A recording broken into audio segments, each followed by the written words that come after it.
Olá, bem-vindos a mais uma exploração aqui com a gente.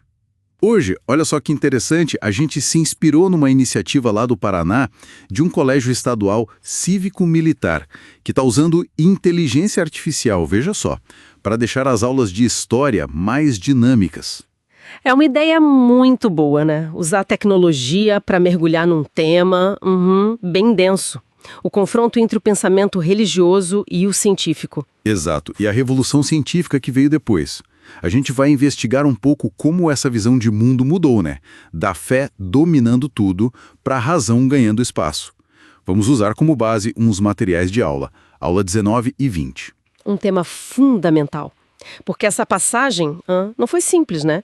Se a gente volta lá para a Idade Média, a Igreja Católica, ela não só guiava a fé, ela era o centro do saber, da educação. Ah, sim!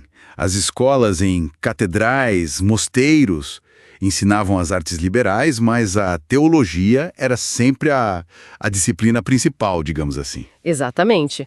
Tudo passava por esse filtro religioso. Tinha pensadores importantes, claro, como Agostinho. Para ele, a fé vinha primeiro, a razão depois, para entender Deus. Mas aí que está o ponto interessante que você mencionou. Não era um bloco monolítico, né? Não mesmo. Tinha gente como Tomás de Aquino, que ele deu uma virada.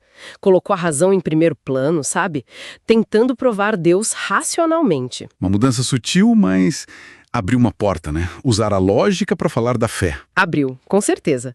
Mesmo que não fosse a intenção inicial dele, talvez. O Anselmo também foi nessa linha, da lógica para pensar em Deus como um ser perfeito e tal. Ok, então esse era o cenário. Mas aí vem um renascimento, lá pelo século XIV. Cidades crescendo, comércio bombando. E surge o humanismo. Aí o foco muda, né? Para o ser humano. O tal do antropocentrismo. Contrastando com o teocentrismo. Deus no centro de tudo. E essa mudança de foco foi chave para a ciência depois, imagino. Fundamental. Os humanistas, muitas vezes com o apoio da burguesia, né, que também queria entender o mundo de outro jeito, eles foram atrás dos textos antigos, da Grécia, de Roma, valorizaram a razão humana, a interpretação individual. Mas sem necessariamente brigar com a religião de cara. Não necessariamente negavam Deus, mas questionavam o monopólio da igreja sobre a verdade, sobre o conhecimento. Queriam olhar o mundo diretamente. E aí que a tensão cresce, né? Porque observar diretamente, se ela fazia estudos de anatomia, como começaram a fazer... Batia de frente com os dogmas. Exato. E a igreja reagia. A Inquisição estava lá para controlar, né? Perseguindo quem pensava diferente, os chamados hereges. Tinha uma disputa de poder clara aí. Burguesia financiando novas ideias. Igreja tentando segurar as pontas. E toda essa valorização da razão, da observação, preparou o terreno para o que veio depois. A Revolução Científica, séculos XVI, XVII. Aí o negócio esquenta mesmo, né? Qual foi a grande virada ali, pensando na aula 20? Olha, a virada foi um método científico se firmando.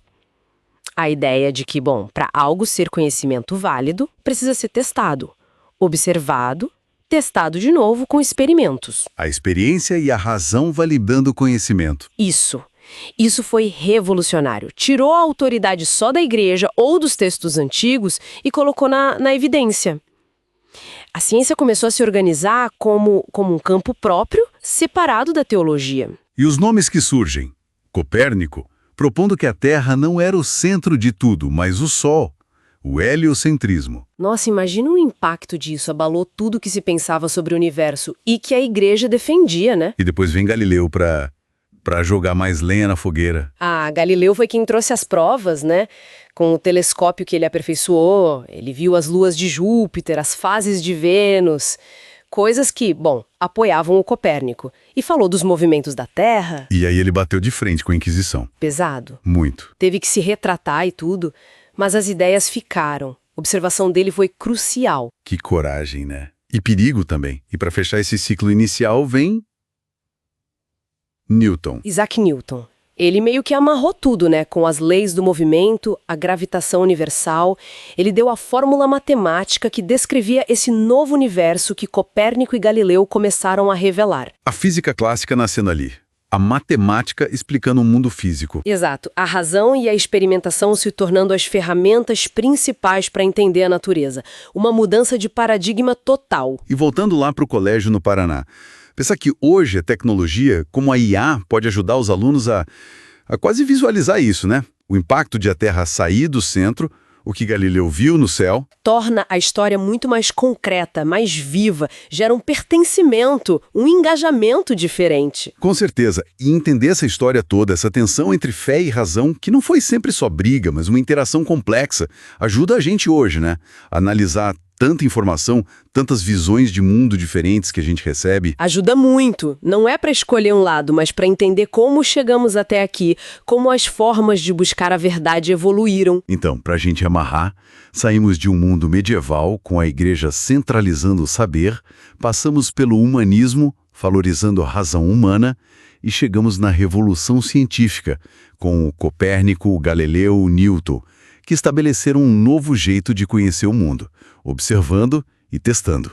E hoje a tecnologia nos ajuda a reviver e entender melhor essa jornada incrível. E fica aquela pulga atrás da orelha, né? Para pensar. Exato. Se a razão, com ferramentas novas como o telescópio, derrubou certezas que pareciam absolutas por séculos, quais das nossas certezas de hoje podem ser desafiadas no futuro? Talvez pelas mesmas tecnologias, como a IA, que hoje nos ajudam a olhar o passado. Fica aí a reflexão.